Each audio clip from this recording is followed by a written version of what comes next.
하나님이 함께 하시면서 떠나지 않는 거예요. 이루어질 때까지. 자, 그런데 여러분, 왜 그렇게 이스라엘에게 약속하신 그 메시아가 오기까지 시간이 많이 걸렸을까요? 왜 그럴까요? 여기서 또 좀 믿음 있는 것처럼 보이는 분들은 뭐라 그러냐면 하나님의 주권이다 뭐 이렇게 얘기를 하잖아요. 근데 왜 그러냐? 이유가 있을 거 아니에요. 왜 이렇게 시간이 많이 걸렸느냐? 왜 많이 걸렸어요? 그것은요, 여러분, 믿음을 더하게 하기 위해서 하나님이 결정하신 거예요. 그 시간을. 자, 여러분, 우리가 기도할 때 즉각적으로 응답되어지는 거 있죠. 그거는 기도의 권능이에요. 그래서 제가 기도할 때 금방 낫는 분들 있죠. 또는 몇 차례에 걸쳐서 몇 개월에 걸쳐 지금 2년째 기도하는 분도 있어요. 왜 그렇게 기도해야 되느냐? 왜 그렇게 즉각적으로 낫지 못하고 오랜 기간을 기도해야 되느냐? 자, 이거 이유가 있다는 거예요. 여러분, 우리의 간사함을 우리가 잘 생각해보면 그 이유를 알아요. 하나는 뭐냐 하면 첫 번째는 내가 기도할 때마다 하나님 응답하시면요, 우리 신앙생활 안 해요.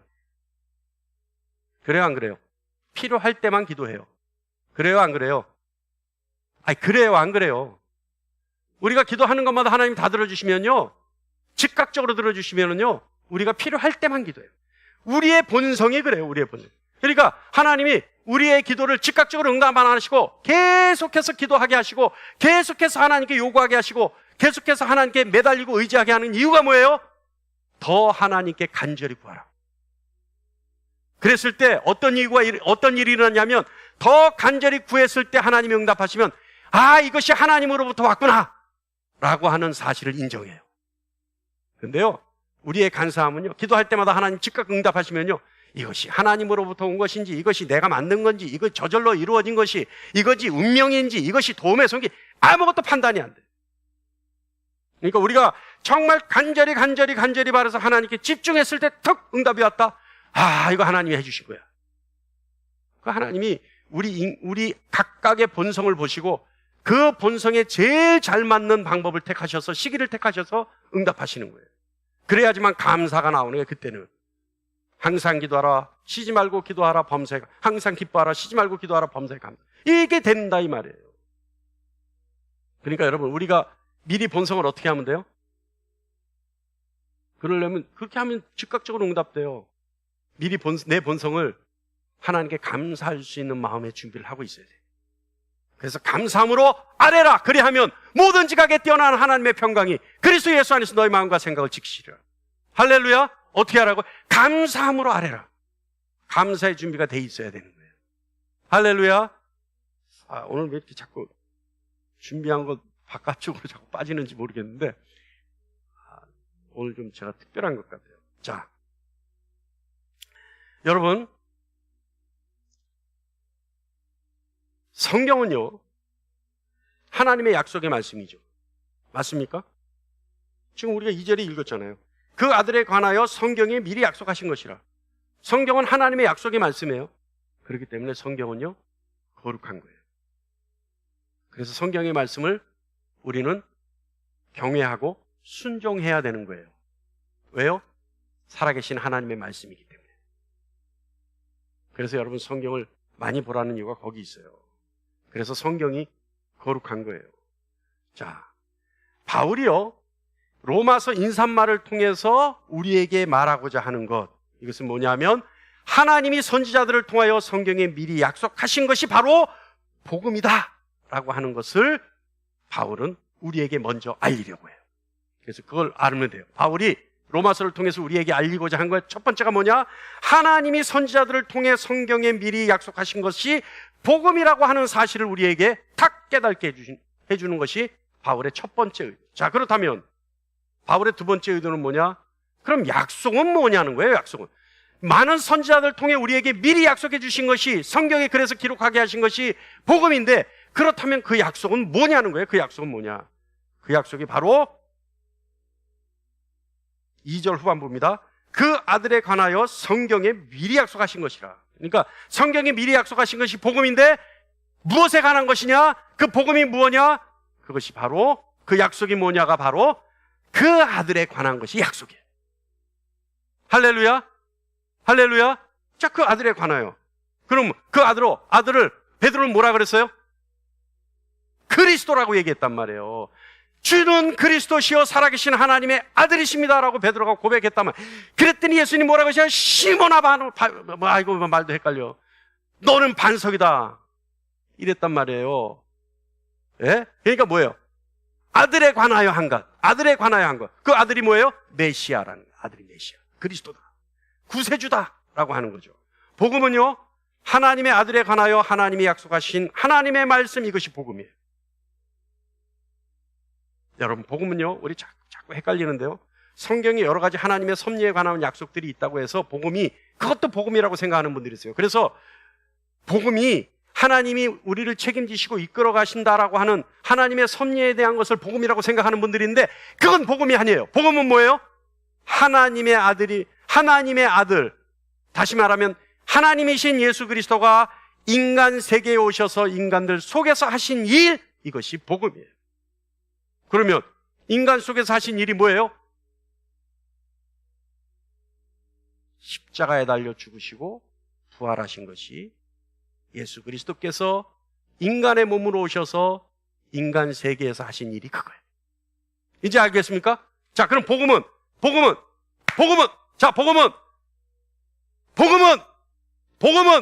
잘 들으세요. 하나님이 태초에 하나님의 아들에 관하여 미리 약속하신 말씀이 복음이에요. 그럼 복음은 무엇에 관한 거예요? 하나님의 아들이 인간 땅에 오셔서 인간 몸으로 오셔서 십자가에 달려 죽으시고 부활하신 사건이 복음이에요. 그것이 약속이에요. 할렐루야. 알겠습니까? 자, 이제 머릿속에 확 정리가 되는 거예요. 이게 정리가 되는 거예요. 이게. 그러니까 성경의 모든 것의 한마디는 뭐냐? 복음인데, 복음은 뭐냐? 성경의 선지자들을 통해 하나님이 하나님의 아들에 관하여 미리 약속하신 말씀이고, 그 약속이 바로 예수 그리스도가 이 땅에 오셔서 인간 속에 오셔서 인간의 몸으로 오셔서 십자가에 달려 죽으시고 부활하신 것이 복음이다. 할렐루야. 이것만 알면 오늘 설교 필요 없어요. 이제 정리가 되죠. 정리 안 돼요? 예? 제가 아까 그랬죠. 화는 좀 참고 감동은 민감하게 반응해라. 그때 누군가 그랬죠. 우리 조혜련 집사님이 우리 교회 왔을 때 그랬죠. 왜 아멘 교회인데 아멘을 안 하세요? 할렐루야. 예. 우리 교회는 정말 좀 이 감동에 민감하게 좀 반응해야 돼. 그래서 정문숙 집사님은 늦게 오셔서 그 뒤에 앉지 마시고 항상 앞에 앉아서 앞에서 리액션이 좀 있어요. 정문숙 집사님 책임지고 리액션을 해주셔야 돼. 이게 전파가 돼야 돼, 이 은혜가. 예? 자, 그러면 우리가 2절 후반부 다시 한번 볼게요. 이게 오늘 시간 늦으면 다음 주에 해도 돼요. 그러니까 천천히 한번 봅시다. 자, 2절 후반부에 보면 3절 후반부. 그 아들에 관하여 말하면, 이제 바울이 또 얘기해요. 자, 그 아들에 대해 말하면 육신으로는 다윗의 혈통으로 나셨다. 육신으로는 다윗의 혈통으로 나셨다. 바울은요, 여러분, 이게 지금 성경 전체의 엑기스예요, 이게. 자, 육신으로는 다윗의 혈통으로 나셨다.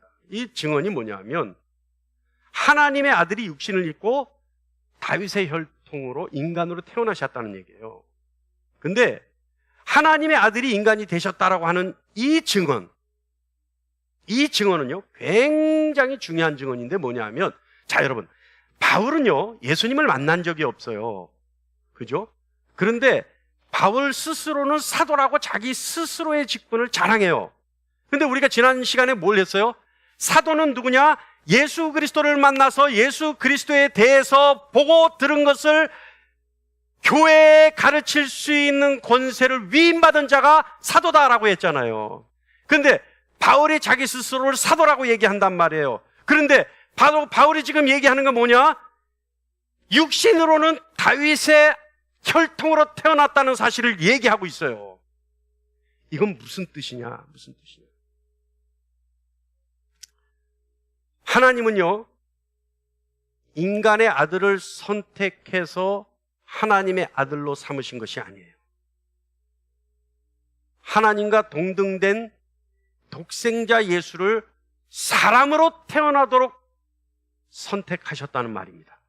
3절에 이 말씀이. 그래서 육신으로는 이라고 얘기하죠. 육신으로는 다윗의 혈통으로 나셨다라고 얘기한단 말이에요. 이 말이 무슨 말이냐면 세상 가운데의 인간을 택하셔서 하나님 아들 삼으신 것이 아니라 하나님의 약속에 의해 다윗의 혈통으로 하나님이신 예수님이 태어나게 하셨다라고 하는 뜻이라는 거예요. 할렐루야. 할렐루야. 알겠습니까? 그래서 이사야서 11장 10절 말씀에 이렇게 기록하고 있어요. 그날에 이새의 뿌리에서 한 싹이 나서 만민의 기치로 설 것이요 열방이 그에게 돌아오리니 그가 거하는 것이 영화로우리라. 여러분, 하나님의 복음이 좋은 소식이 되는 이유는 약속한 그때가 찼고 하나님 나라가 가까이 임했기 때문입니다. 그러니까 복음의 소식이 좋은 이유가 그거예요. 하나님이 그 약속을 지키셨고 그 약속을 지키신 결과 하나님의 나라가 이 땅에 임했다는 거예요. 그래서 어떻게 해요? 예수님이 어떻게 해요?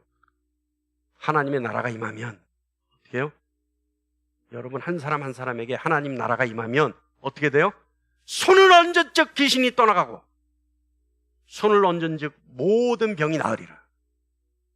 자, 오늘 우리 옆 사람 한 번씩 손 올려볼까요? 네? 올려볼까요?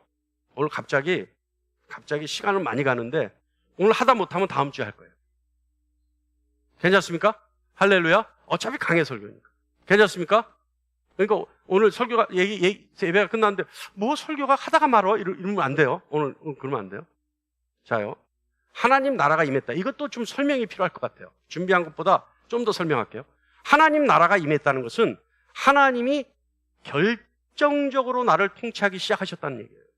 예수님이 너희에게 하나님 나라가 임하면 손을 얹은 즉 귀신이 떠나간다. 이게 뭐냐면 하나님의 통치가 내 속에서 시작되기 때문에 전적으로 하나님의 주권이 나를 주장하시고 전적으로 내가 하나님의 전이 되어 있기 때문에 내 안에 내 것이 있는 것이 아니라 이제로부터 주님이 계시기 때문에 그것이 하나님 나라가 임할 것이고 내 안에 주님이 계시기 시작하면 손을 얹은 즉 귀신 들린 자에게서 귀신이 떠나가는 역사가 일어나는 거예요. 병든 자가 병이 나아지는 거예요. 알겠습니까? 그럼 여러분, 지금 여러분이 손을 얹는데 병이 안 난다는 건 무슨 뜻이에요? 내가 아직 하나님께 철저하게 통제받지 못하고 있다는 뜻이에요. 내가 아직 하나님의 통치가 철저하게 이루어지지 않고 있다는 뜻이에요. 내가 의롭게 되지 않았다는 뜻이 아니라 내가 의롭게 되었다 하더라도 아직까지 내 고집이 세고 내 주장이 강하고 내 아집이 세서 하나님께 통치를 받지 못하고 있다는 뜻이라는 거예요.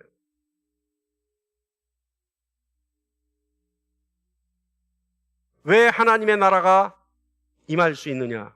아까도 얘기했죠. 예수 그리스도께서 십자가에 달려 죽으시고 부활하셨기 때문에.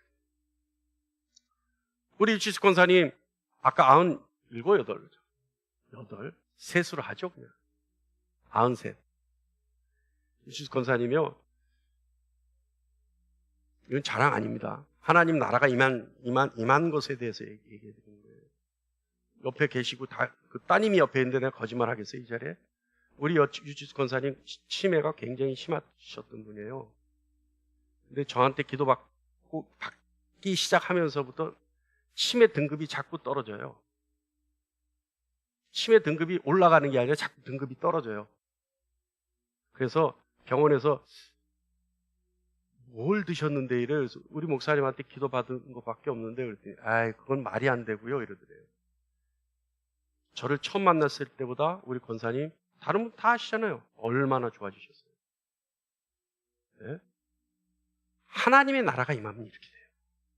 여러분 속으로 그런 게 어디 있어? 그럼 나도 한번 해줘봐. 나도 한번 해줘봐. 이런 생각 가질 수 있어요? 그러나 여러분 하나님의 나라가 임하면 그래요. 오늘 이번 금년에 하나님이 저에게 주신 말씀이요. 내게 능력 주시는 자 안에서 내가 모든 것을 할 수 있느니라. 이 말씀 금년에 저에게 주셨어요. 여러분에게도 똑같은 일이 일어나기를 간절히 축원합니다. 그러려면 어떻게 해야 돼요? 하나님 나라가 여러분에게 임해야 돼요. 그러려면 어떻게 해야 돼요? 내가 하나님께 철저하게 통제를 받아요. 하나님께 철저하게 이끌림 받아야 돼요. 할렐루야. 자, 이제 조금 더 해야 돼요. 하나님의 아들이 다윗의 자손으로 오셨다는 것은 하나님이 인간의 입장에서 인간의 삶에 개입하시고 간섭하기 시작하셔서 인간의 죄를 사하셨다라고 하는 뜻이에요. 아시겠습니까? 그러니까 하나님이신 예수님이 인간의 자손으로 오셨다라고 하는 건 뭐냐면, 인간으로 오셨다라고 하는 건 뭐냐면, 인간이 되셨다라고 하는 것은 무슨 뜻이냐면, 하나님이 인간의 입장에서 인간의 삶에 개입하시고 간섭하기 시작했다는 거예요. 알겠습니까? 그러니까 솔로몬이 고백했듯이 하늘과 하늘들의 하늘도 감당하지 못하는 하늘에 계신 그 높은 하나님이 아니라 그 하나님이 직접 어떻게 했다고요? 인간의 몸으로 오셔서 인간의 삶에 간섭하고 개입하고 인간의 수준으로 인간을 보시고 인간으로 하여금 하나님을 보게 하기 시작하셨다라고 하는 것이 예수 그리스도께서 다윗의 혈통으로 오셨다라고 하는 뜻이란 거예요. 알겠습니까? 할렐루야. 그래서 인간으로 오셨기 때문에 인간의 죄가 사하여질 수 있는 거예요. 이것이 하나님이 생각하신 지혜고 이것이 심판주의이기 때문에 가질 수 있는 명분입니다.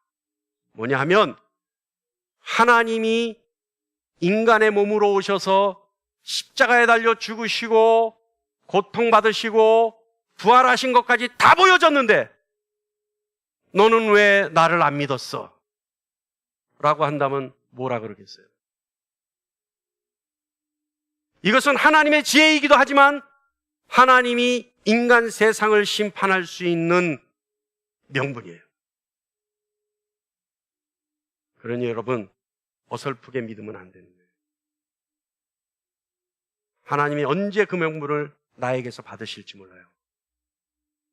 왜요? 다시 얘기합니다. 하나님이신 예수님이 인간의 몸으로 오셔서 십자가에 달려 죽기까지 고통을 당하시고 부활하셨기 때문에 그 사실은 명확한 역사적 사실이기 때문에 하나님이 심판할 명분을 가지고 계신 거예요. 자, 우리 4절 말씀 봅니다. 성결의 영으로는 죽은 자 가운데서 부활하사 능력으로 하나님의 아들로 선포되셨으니 곧 우리 주 예수 그리스도시니라. 아, 이게 이제 끝이에요. 이게 이제 바울이 명확하게 얘기하는 거예요. 자, 4절에 성결의 영으로 죽은 자 가운데서 부활하사 능력으로 하나님의 아들로 선포되었다 라고 하는 것은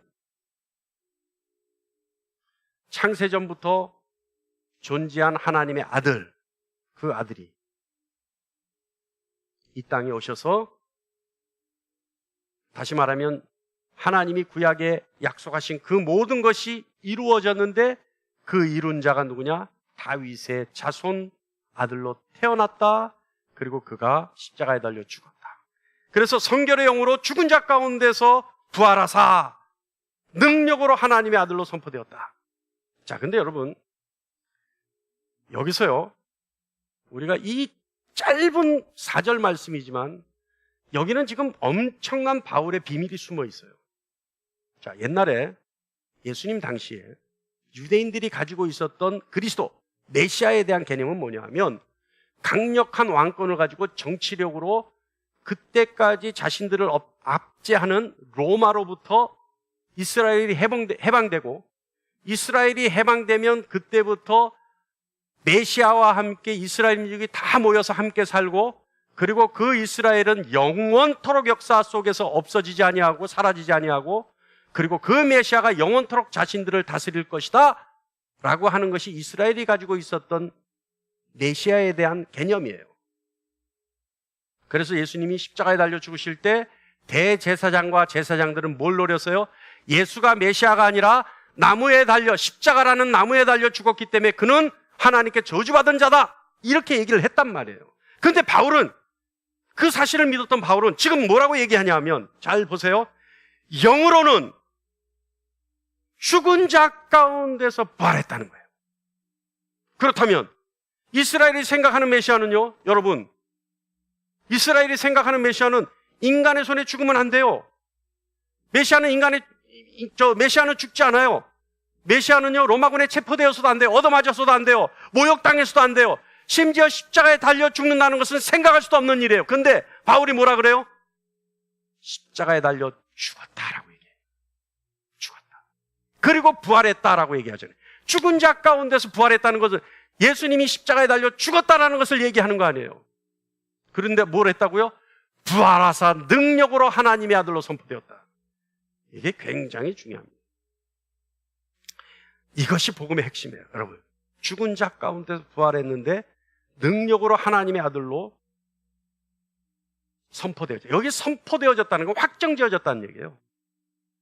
기정사실로 받아졌다는 얘기예요. 이게. 그러니까 죽은 자 가운데서 부활하사 능력으로 하나님의 아들로 확정되어졌다. 사실로 받아졌다. 이런 뜻이란 말이에요. 이게 선포되어졌다는 것이. 자.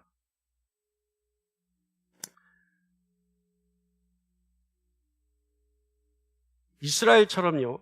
바울이 얘기하는 메시아가 이스라엘처럼 죽지 않는 권세를 누리는 자, 그가 메시아가 아니라는 거예요. 인간의 손에 죽었으나 다시 살아나셔서 능력으로 하나님의 아들로 인정받은 것이 복음의 핵심이에요. 여기서요, 여러분, 우리가 알아야 될 것은 예수가 부활했기 때문에 하나님의 아들이 되었다라고 하는 뜻이 아닙니다. 그 뜻이 아니라, 그러니까 이걸 잘못해요. 자, 부활하사 능력으로 하나님의 아들로 선포되었으니 라고 하는 말은 우리가 잘못 이해하면 어떻게 되냐면 예수가 부활했기 때문에 하나님의 아들이 되었다. 다시 말하면 하나님의 아들이 아니었으면 부활이 없기 때문에, 그러니까 이게 다시 말하면 하나님의 아들이 아니었었는데 부활했기 때문에 하나님의 아들이 되었다. 이 뜻이 아니에요. 이 말의 진의는 비천하고 한계가 있는 연약한 인간의 몸을 입고 있는 하나님의 아들에서 이제는 부활의 능력을 가지고 하나님의 아들로 옮겨졌다, 확정지어졌다, 인정받았다라고 하는 뜻이에요. 이해하십니까? 무슨 뜻인지? 무슨 뜻인지 이해하세요? 그래서 마태복음 28장 18절에 하늘과 땅의 모든 권세를 내게 주셨으니 이렇게 얘기하는 거예요. 그러니까 예수님이 부활했기 때문에 하나님의 아들로 인정받았다가 아니라 연약한 몸을 입고 아주 나약하게 이 땅에 오신 하나님의 아들이지만 능력으로 부활했기 때문에 부활의 능력을 가지고 있었던 자였기 때문에 그래서 부활의 증거를 보여줬기 때문에 하나님의 아들로 확정지어졌다, 인정받았다, 사실로 받아들여졌다. 할렐루야. 이해하세요? 네, 그 뜻이에요. 그래서요, 바울은 이 사실을 다시 한번 강조하는데 고린도전서 15장 25절로 26절에 이렇게 고백해요. 다 같이 시작. 그가 모든 원수를 발 아래 둘 때까지 반드시 왕노하시리니 맨 나중에 명망받은 원수는 사망이니라. 이렇게 바울이 고백한다는 거예요. 자, 예수님은요, 구세주이신 왕이십니다. 그리고 지금도 온 세상을 다스리고 계시죠. 그의 발 아래 모든 원수를 두고 계십니다. 모든 사람 눈앞에 영광으로 통치하고 영광스럽게 영원한 하나님의 나라를 세우실 것이죠. 이것이 바로 바울이 우리에게 말하고 싶어하는 능력으로 입으신 하나님의 아들이라는 뜻입니다. 여기서요, 여러분, 성결의 영이라고 하는 거 우리 다 알죠? 성령 하나님이에요. 그러니까 성령으로 예수님이 부활했다. 다른 어떠한 잡스러운 존재가 아닌 오직 성령으로만 부활하신 예수님이라는 뜻이에요. 그래서 여러분 어때요? 이 귀신들, 마귀들을 믿는 사람들 어때요, 여러분? 나는 개종을 했다. 나는 나면서부터 크리스찬이다.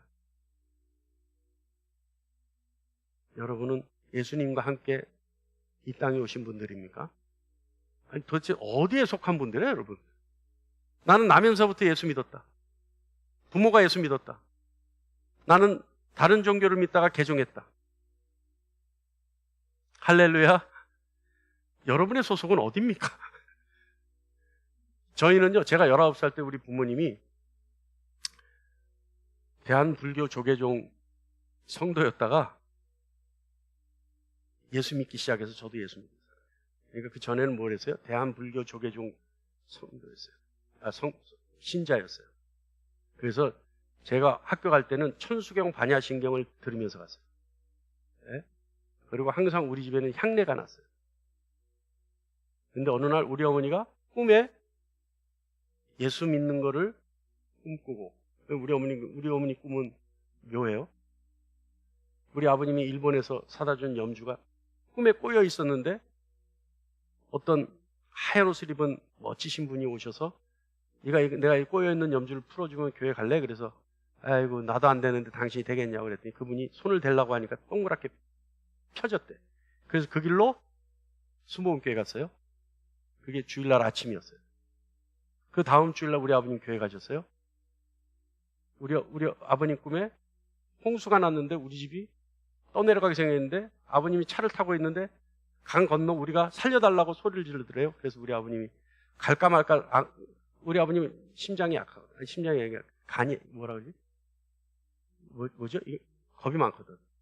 그래서 갈까 말까 고민하고 있는데 옆에 있는 빨가벗은 애기가, 날개 달린 애기가 가라 그래서 갔더니 무리를 차가서 우리를 건져왔대요. 그랬더니 우리 건져오니까 그 아기가 하늘로 날아가더래요. 그래서 꿈속에서 천사였구나. 그래서 그 길로 교회 나갔어요. 그게 주일날 아침이에요. 그래서 그 길로 순복음교회 가서 조영기 목사님하고 아버님은 고등학교 선후배 관계예요. 그래서 조영기 목사님한테 안수받고 그 길로 금식기도원 가서 3일 금식하고 술, 담배 다 끊었던 분이에요. 우리 아버님은 번개불에 콩볶아 먹은 분이에요. 신앙생활. 전 그런 거 처음 봤어요. 그 전까지는 아니었는데, 여러분, 그 전까지 정말 아니었어요. 근데 주일날 교회 갔다 오더니 그 다음 며칠 있다가 절 보고 순복음 오살리 기도원에 좀 데려다 달래요. 그래서 제가 운전해서 모셔다 드렸더니 3일 금식 기도하고 나서 그 다음 날부터 그 3일 있다가 모시러 갔더니 전혀 이상한 사람이 앉아있더라고요. 우리 아버지가 맞더라고요. 그래서 모시고 왔는데 그 길로 술, 담배를 안 해요. 그래서 제가 집에 그때만 해도 여러분 양담배라 그랬잖아요. 외국 담배. 예? 그거를요 모처에서 우리 아버님한테 대주는 데가 있었어요. 모처에서. 그 한 까치만 펴도 그때 당시에 이 설교 시간에 이런 얘기 돼? 간증이라고 생각하고. 근데 한 까치에 그때 벌금이 몇만 원씩이었어요. 그때 당시에 그 한 대만 펴도. 그래서 근데 모처에서, 그러니까 우리나라 최고 권력기관에서 박스로 보내줬어요. 우리 아버님한테. 그 안에 항상 몇 보로씩 한 20보로 30보로씩 각양의 담배가. 근데 그걸 다 갖다 버리라 그러더라고요. 제가 버렸겠어요? 제가 버렸겠어요? 제 방에 숨겨놨죠. 예? 이 얘기를 왜 하냐면 우리 아버님 비포 애프터가 있죠. 근데 그때 예수 믿기 전에 삶이라는 것은 다른 삶이 아니에요. 대한불교 조계종 신도의 삶은요, 우리 집에 매일마다 푸닥거리가 있었어요. 아까 우리 집에 매일마다 향내가 났어요. 우리 집에 매일마다 아침마다 천수경 반야신경이 틀어져 있었어요. 그 녹음기 있지도 않아요. 일제 아이와 녹음기. 얼마나 성능이 좋은지요. 집안이 쩡쩡 울려요. 단독주택이었으니까 얼마나 크게 들었겠어요. 네? 근데 그 삶을 제가 지금 생각해 보면요, 항상 무당이 얘기해 준 대로 다녀요. 좌로 가라, 우로 가라, 동으로 가라, 서로 가라. 동으로 가면 악인을 만나고 서로 가면 귀인을 만나고. 제일 지금도 안 잊어버리는 거는요, 우리 아버님이 철저하게 묶여있던 삶이 뭐냐면 당신 어머니하고 당신하고는 절대 안 맞으니까 당신 어머니하고 당신하고 있으면 안 된다 그랬어요. 그래서 우리 할머니가 그렇게 구박을 받으면서 우리 집에 한번 놀러 오면, 근데 우리 할머니는 우리 아버지보다 엄청난 부자였거든요. 그러니까 또 못 오게 할 수는 없어요. 우리 할머니가 한번 오시면 우리 아버지는 하루 전부터 어디 가. 안 와. 그리고 들어올 때 어떻게 하는 줄 알아요? 집에 항상 소금을 뿌려야 돼. 할머니 가시고 나면. 여러분, 그 삶이 무슨 삶이에요, 그게. 예? 우리 할머니하고 만나야 되면 자신이 몸에 소금 뿌리고 만나. 만나고 나서 그 삶이 무슨 삶이에요? 천륜을 저버리는 삶이잖아요. 그런데 귀신들은 그렇게 묶는단 말이에요. 자꾸 묶어서 엮어서 자꾸 감아서 사람으로 하여금 뱀이 꽈리를 틀어서 꼼짝 못하게 하듯 꼼짝 못하게 한단 말이에요. 근데 예수 믿고 나니까 그런 것들이 다 없어져 버렸어요. 그런 것들이 다 없어졌어요. 전 지금도 생각나요. 할머니 돌아가셨을 때 우리 아버님이 울면서 미안하다 그랬어요. 내가 예수 진작 믿었으면 안 이랬을 텐데. 우리 아버님 그래서 울면서 미안하다고. 예? 내가 예수 진작 믿었으면 엄마한테 이렇게 안 했을 텐데. 예? 장례식장도 안 간다 그랬을 거예요. 아마 예수 안 믿었으면. 맞상주가. 그랬을 거예요. 우리 아버님이요. 우리 할머님이 섬기는 게 아니죠. 우리 할머님이 가던 절에 가서 우리 고모 때문에 제를 지내야 되는데 우리 아버지 절을 하더라고요. 그래서 아니 아버지. 그래서 예수 믿는 어설프게 들은 풍월이 있으니까 내가. 예수 믿은 지 1년 됐으니까. 아니 아버지 절간에서 기도 안 하고 왜 절을 해요? 우리 아버지가 하나님께 물어봤대. 딴 사람들이 욕하면 어떡하냐고. 한 번 봐달라 그랬더니 그러면 십자가를 손가락으로 그리면서 절을 했대. 그래서 절하면서 엎드려서 십자가를 그래. 여러분 생각해 보세요. 무당한테 계속 다녔으면 그거 엄두도 못 내요. 그거 한번 무당이 예를 들어서 절하지 말라 그랬으면 그거 잘못하면 어떻게 해요? 한 1년 동안은 그거 한 것 때문에 고민하고 다녔을 거예요. 내가 절했으니까. 근데 어떻게 해요? 하나님께 물으면 괜찮다 그런 거예요. 괜찮다. 네가 그러면 손가락으로 성호를 그려라. 그거 하나 심벌로 주니까 그 다음부터 평안하게 절한 거예요. 우리 어머니요. 절간에 가서요. 중들 연부를 하는데 거기서 방언 기도하고 찬양했어요. 그게 자유예요. 그게 성결의 영, 성령을 받으니까 나타나는 자유가 거기 있는 거예요. 할렐루야. 할렐루야. 그거예요, 여러분. 예수님이 어떻게 하셨다고요?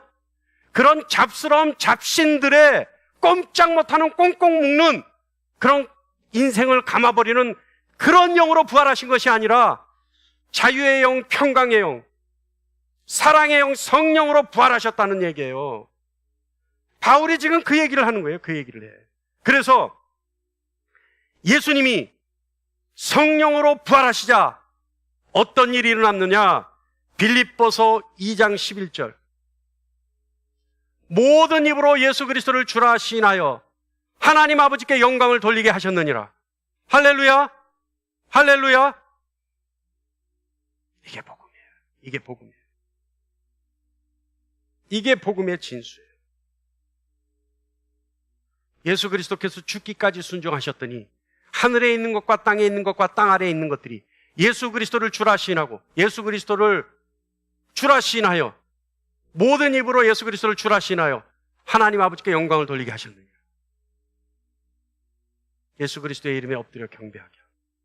이것이 복음이라는 거예요. 그러니까 예수님이 하나님이 만세전에 선지자들을 통하여 미리 약속하신 성경에 기록한 내용을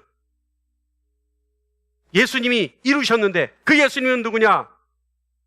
하나님의 아들이요.